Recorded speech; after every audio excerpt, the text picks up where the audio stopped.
Nous vous invitons à vous abonner si ce n'est pas encore fait, à activer la cloche pour être au courant de nos prochaines vidéos, à nous suivre sur nos réseaux Facebook, Instagram, adventiste.mq. Bon visionnage et prenez soin de vous. Chers amis, bonsoir. Bonsoir. Nous sommes très heureux, n'est-ce pas, de vous retrouver en ce mercredi soir pour notre moment de prière et de réflexion habituel. Donc, ce soir, j'aimerais d'abord vous inviter à prier avant de considérer avec vous différents aspects concernant la prière.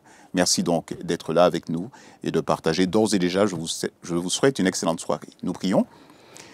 Notre Père, notre Dieu, nous voulons ce soir te remercier de tes grâces. Merci infiniment, Seigneur, pour la vie que tu nous donnes si gracieusement alors que nous n'en sommes pas dignes. Nous ne savons que te demander, que te réclamer, Seigneur, toi qui as déjà pourvu toutes choses, qui nous comble de tes bénédictions. Nous sommes très heureux, Seigneur, de la vie que tu nous donnes et nous voulons que tu prédisposes nos êtres tout entiers. Nous voulons, Seigneur, être totalement soumis à l'influence de ton Saint-Esprit afin que nous recevions de toi les conseils, les exhortations, les recommandations nécessaires afin de croître spirituellement.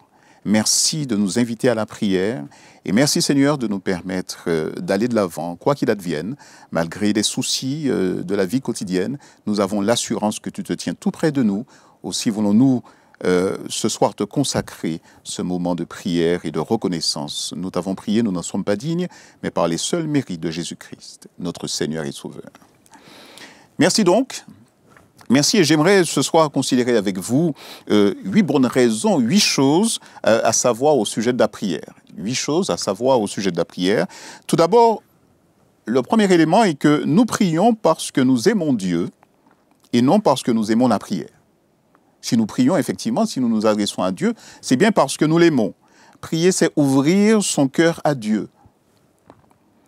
Ça, c'est la première chose. Le premier élément, c'est de savoir effectivement que la prière représente effectivement ce lien d'amour que nous avons avec Dieu. Nous prions parce que nous aimons Dieu, pas spécialement parce que nous aimons la prière. Deuxièmement, Dieu nous invite à la prière. Lorsque nous lisons Luc chapitre 18, verset 1er, Jésus leur adressa une parabole pour montrer qu'il faut toujours prier et ne point se relâcher. Donc cette invitation à la prière nous vient de Dieu, nous vient du Christ, qui adresse à ses disciples cette parabole, leur montrant effectivement, les incitant à la prière. Il faut toujours prier et ne point se relâcher. Nous avons également ce texte que nous pouvons lire dans Matthieu, chapitre 6, verset 6. « Mais toi, lorsque tu veux prier, entre dans ta chambre, ferme la porte et prie ton Père qui est là, dans cet endroit secret, et ton Père qui voit ce que tu fais en secret te récompensera. » Et le verset précédent de Matthieu, chapitre 6, verset 5, nous dit, le Christ dit à ses disciples de ne pas se tenir au coin des synagogues, de ne pas être comme les hypocrites, mais la prière, c'est cette relation personnelle avec Dieu. Entre dans ta chambre, dans le lieu secret, et ton Père qui est là, dans ce lieu secret, ton Père voit ce que tu fais et te récompensera. Donc, le deuxième élément, donc, Dieu nous invite à la prière et nous pouvons lire également, toujours dans Luc, chapitre 5, verset 16, Jésus se retirait dans des endroits isolés où il priait. Il avait besoin effectivement d'entretenir, de maintenir cette relation de prière, cette relation de proximité avec son Père. Il se retirait quelquefois avec ses disciples, mais souvent lui, dans des endroits isolés où il priait. Ce fut le cas d'ailleurs peu de temps avant d'être arrêté, crucifié à Gethsémani. Donc, nous prions d'abord parce que nous aimons Dieu, c'est la première chose, non pas parce que nous aimons la prière. Nous prions, Dieu nous invite à la prière. Et le troisième élément que j'aimerais considérer avec vous, la prière nous élève vers Dieu. Dans Marc, chapitre 12, verset 30, effectivement, nous lisons « Tu aimeras le Seigneur ton Dieu, tu dois aimer le Seigneur ton Dieu de tout ton cœur, de toute ton âme, de toute ton intelligence et de toute ta force et de toute ta pensée également. » C'est dire que la prière nous élève vers Dieu. La prière, c'est nous place dans une autre dimension. Lorsque nous prenons le temps, effectivement, d'entendre Dieu à travers sa parole, d'écouter la parole de Dieu, de la lire, de l'écouter et de parler avec Dieu au moyen de la prière, ceci nous élève véritablement, ceci nous place dans une autre dimension et nous coupe des choses, je devrais dire, terre à terre et nous invite à aller vers l'essentiel. D'ailleurs, le Christ lui-même passait du temps à la prière, du temps à prier. Dans Jean chapitre 17, on le voit en train d'intercéder auprès de son Père en faveur de ses disciples. Hein. Jean chapitre 17, la prière sacerdotale. Le quatrième élément, nous n'avons pas beaucoup de temps ce soir, donc j'aimerais effectivement que nous allions assez vite, mais nous aurons l'occasion de revenir, vous aurez l'occasion de lire ces différents textes. La prière change les choses. Alors nous avons dit, pour se résumer jusqu'à maintenant, que nous prions parce que nous aimons Dieu, non pas parce que nous aimons la prière spécialement. Dieu nous invite à la prière nous élève vers Dieu. Et puis, dans 1 Jean chapitre 5, versets 14 et 15, la prière change les choses véritablement. Lorsque nous prions, si nous prions, c'est parce que nous avons confiance en Dieu. Nous le connaissons. Nous connaissons ce Dieu en qui nous avons confiance, n'est-ce pas? Et nous allons par la foi. Nous pouvons regarder à Dieu avec assurance. Avec une assurance parce que nous connaissons ce Dieu que nous prions. Car il nous écoute. Et si nous demandons quelque chose de conforme à sa volonté, le texte souligne bien de conforme à sa volonté, parce que Dieu a un plan pour nous. Il nous faut chercher à connaître, à savoir quelle est la volonté de Dieu pour nous, quel est son plan de vie pour nous. Sachant donc qu'il écoute nos prières, nous avons aussi la certitude d'obtenir ce que nous lui avons demandé. Souvent, nous présentons à Dieu une liste de courses, une liste de choses dont nous aurions besoin, peut-être une maison, une voiture, un travail, tout cela c'est bien noble. Mais n'oublions pas dans Matthieu chapitre 6, verset 33, il nous invite à rechercher premièrement la justice et le royaume des cieux, et tout ce dont vous avez besoin, au verset 34, n'est-ce pas, le Seigneur qui connaît tous nos besoins nous donnera ce dont nous avons besoin. Le lendemain, on aura soin de lui-même. En fait, Dieu nous demande d'abord de demander des choses qui soient conformes à sa volonté. Et lui, qui connaît toutes choses, qui sait toutes choses, il s'occupera de nous dès lors que l'on s'occupe de ses affaires. Donc, réclamer, comme nous dit l'apôtre Paul, les dons spirituels, selon sa volonté, et le Seigneur s'occupera du reste, s'occupera de tout pour nous. La prière, donc, nous permet d'être en permanence connectés à ce Dieu qui nous écoute, il écoute nos prières, nous avons aussi la certitude d'obtenir ce que nous lui avons demandé. Le cinquième élément, la prière nous change. Donc la prière change les choses favorablement, suivant le plan de Dieu pour nous, mais la prière nous change également. De même, dans Romains chapitre 8, verset 26, l'Esprit Saint aussi nous vient en aide parce que nous sommes faibles. Nous sommes faibles. Nous avons besoin d'être transformés, nous avons besoin d'être changés par Dieu. En effet, nous ne savons pas prier, nous ne savons pas ce qu'il convient de demander comme il le faut. Mais l'Esprit lui-même prie Dieu en notre faveur avec des supplications qu'aucune parole ne peut exprimer. Dieu regarde au cœur, il regarde à nos motivations, à nos mobiles. Nous ne savons pas le plus souvent, effectivement, je disais que nous avons pour habitude de demander à Dieu des choses, une liste de provisions peut-être que nous soumettons à Dieu, tandis que donc nous ne savons pas véritablement ce qu'il convient de demander à Dieu. Okay? Mais lui qui sait toutes choses, il connaît nos cœurs, il connaît notre disposition d'esprit, il pourvoit véritablement. L'Esprit lui-même prie Dieu en notre faveur avec des supplications qu'aucune parole ne peut exprimer, parce qu'on ne sait pas toujours ce qu'il convient de demander à Dieu. Dieu nous rend capables, il nous donne la puissance. Sixièmement, Dieu nous rend capables, il nous donne la puissance. La prière en soi n'a rien de miraculeux, mais c'est la relation, n'est-ce pas? Cette prière nous permet de maintenir, d'être en relation permanente avec lui et nous assure ainsi Dieu nous assure, pardon, de nous rendre capables, de nous donner en tout cas la force nécessaire d'aller de l'avant et de faire face aux obstacles. On peut le lire dans le psaume 23. La Bible, il y a dans la parole de Dieu une panoplie de textes qui le soulignent, mais j'ai retenu ce texte dans Ésaïe 43, versets 2 et 3. « Quand tu traverses l'eau, quand tu traverseras les eaux, je serai avec toi. » Ça, c'est la certitude, la promesse qu'il nous fait, « Je serai avec toi. » Quand tu franchiras les fleuves, tu ne t'y noieras pas. Quand tu passeras à travers le feu, tu ne seras pas brûlé, tu n'y brûleras pas. Les fleuves ne t'atteindront pas. Car moi, le Seigneur, je suis ton Dieu, moi, l'unique vrai Dieu, le Dieu d'Israël, je suis ton sauveur, je donne l'Égypte pour payer ta libération, et l'Éthiopie et Séba en échange de toi. Voilà donc la considération, une telle considération que Dieu a de nous. Nous sommes la prunelle de ses yeux. Et Dieu nous donne toutes les bonnes raisons de lui faire confiance. Puisqu'il nous connaît, il connaît nos besoins, et il sait que il voudrait véritablement que nous ayons un pacte avec lui au quotidien. Donc prendre le temps de la prière, prendre le temps de converser avec Dieu, de lire sa parole afin de découvrir quels sont ses plans pour nous, mais en retour, de nous adresser à Dieu, de solliciter entre autres les dons spirituels, et puis avoir la foi, avoir cette foi parce que nous connaissons Dieu. Donc ceci implicitement nous conduit à lui faire confiance. On ne peut pas faire confiance à quelqu'un que nous ne connaissons pas. Mais si nous le connaissons, nous pouvons lui faire confiance, d'accord? Parce que nous croyons en sa parole et nous savons que ses promesses vont se réaliser envers nous.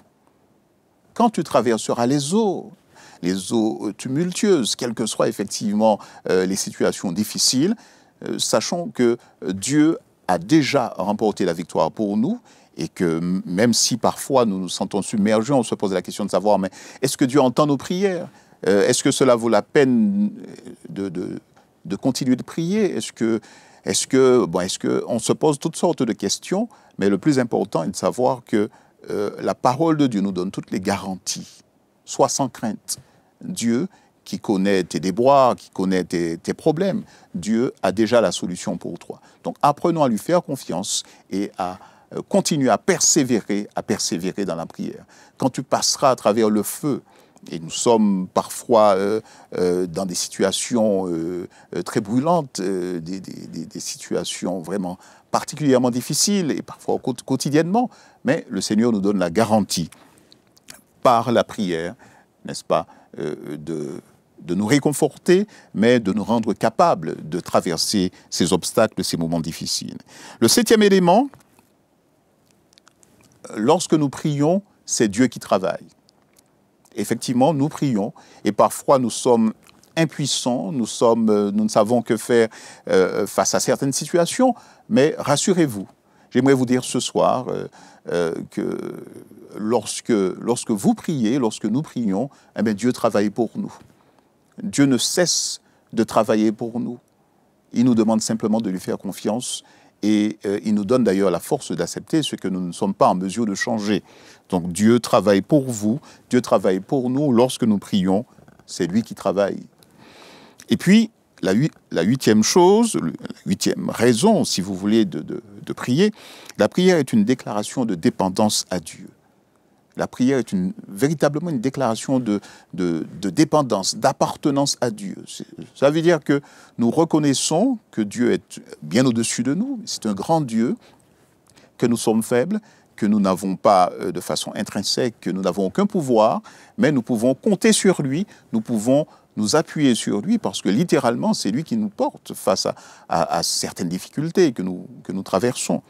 Donc la prière est véritablement une allégeance, une déclaration d'appartenance, de dépendance à Dieu, véritablement. Donc j'aimerais très rapidement vous reprendre les 8 choses, les 8 points, 8 éléments à savoir au sujet de la prière. La première chose, c'est que nous prions parce que nous aimons Dieu.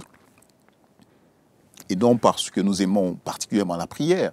Autrement, ce serait un rituel, vous savez, un peu comme un chapelet, une sorte de rituel que nous pouvons reprendre. Mais la prière exprime notre allégeance à Dieu, notre appartenance. La prière exprime l'amour que nous avons pour Dieu.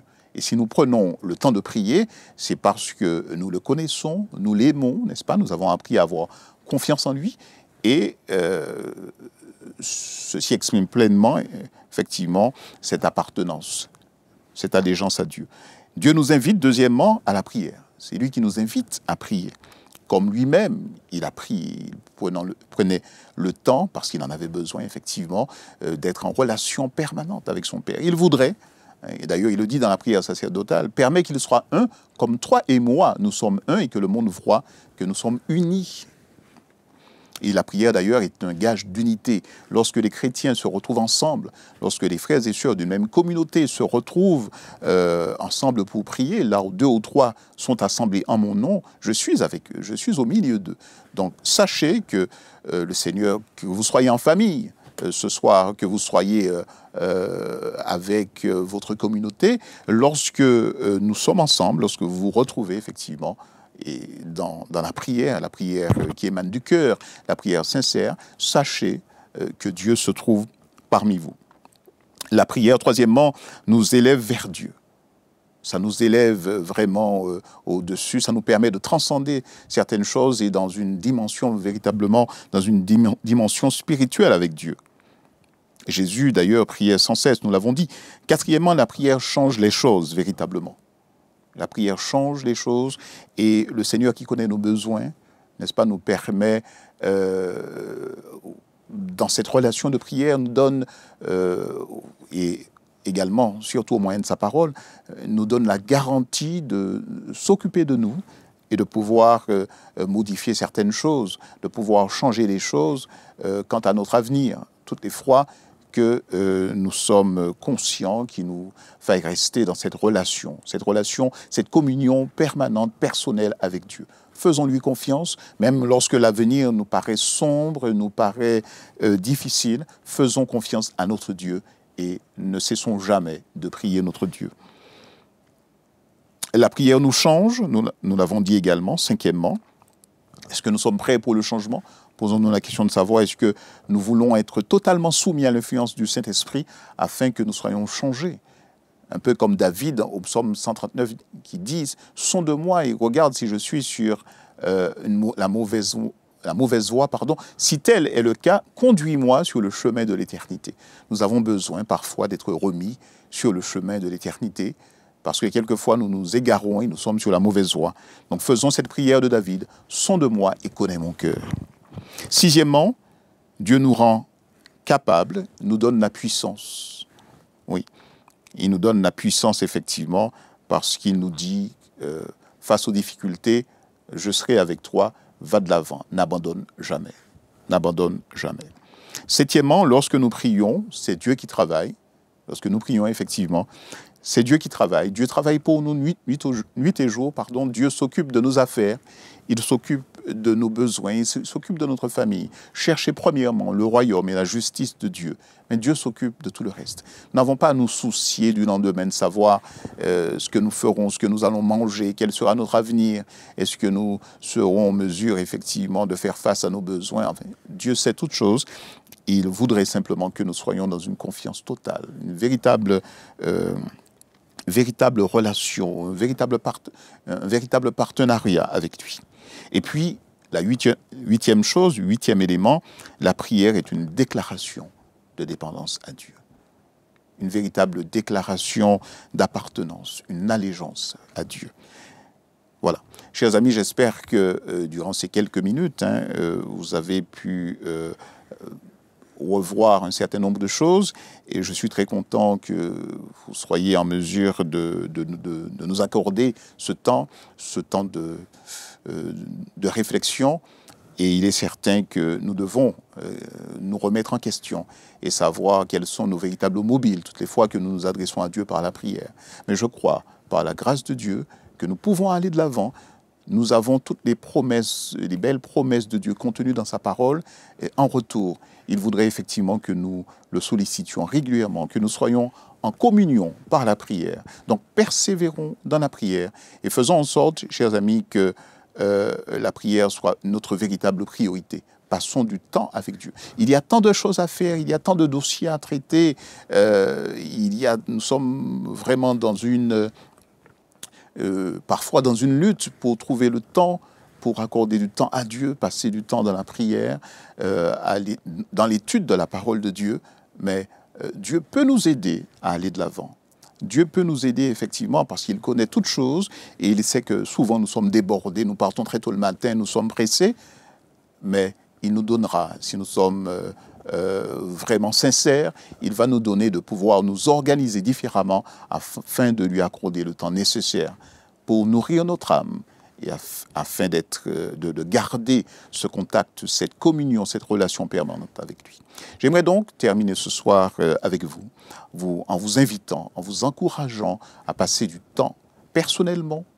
Entre dans ta chambre, prie ton Dieu, n'est-ce pas, qui est dans ce lieu secret, passez du temps en famille, dans la prière, dans votre communauté respective, passez dans vos communautés, respectives, prendre le temps de la prière. Et j'aimerais, pour terminer enfin, prier avec vous ce soir, demandant à Dieu, n'est-ce pas, de nous permettre, de nous remettre en mémoire ces différentes raisons énoncées pour lesquelles nous sommes appelés à prier notre Dieu.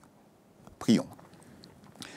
Père éternel, notre Dieu, nous voulons encore une fois de plus, Seigneur, te remercier parce que tu nous as donné ce privilège de la prière, Seigneur, le privilège de l'étude de ta parole. Et nous réalisons toutes les promesses contenues dans ta parole, Seigneur. Nous voulons en retour passer du temps dans la prière, persévérer dans la prière, car tu es celui seul, Seigneur, qui peut changer les choses, celui sur qui nous pouvons compter, parce que nous avons l'assurance que tu as déjà remporté toutes les victoires et tu voudrais simplement nous associer à la victoire. Merci de ta grâce. Merci pour tous nos frères qui sont à la maison ce soir et qui partagent avec nous ce moment de prière, de réflexion. Merci de nous accorder, malgré toutes les sollicitations, malgré toutes les choses qui peuvent nous éloigner de toi, Seigneur. Merci de nous accorder de passer du temps dans la prière, dans l'étude de ta parole. Et permets que jour après jour, nous puissions considérer l'importance des choses, l'urgence des temps, Seigneur, afin de regarder à l'essentiel, afin de cibler les véritables priorités et de passer du temps dans cette relation, dans cette communion de prière avec toi. Merci de ta grâce. Merci de ton amour. Nous sollicitons ces choses, Seigneur. Nous n'en sommes pas dignes. Mais jusque-là, tu nous as comblés de tes bénédictions et tu as encore disposé à le faire toutes les fois que nous restons attachés à toi, Seigneur. Merci de ta grâce. Merci de ton amour. Puisses-tu nous permettre de passer le reste de cette soirée en ta compagnie. Bénis ton peuple, Seigneur. Bénis chacun de nous ici présents. Nous t'avons prié au nom de Jésus et pour sa seule gloire. Amen. Amen. Merci, mes amis. Une bonne soirée à toutes et à tous. Que Dieu vous bénisse et fortifiez-vous dans la prière. Merci.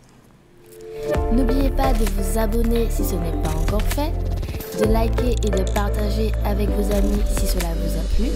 À bientôt pour une prochaine vidéo.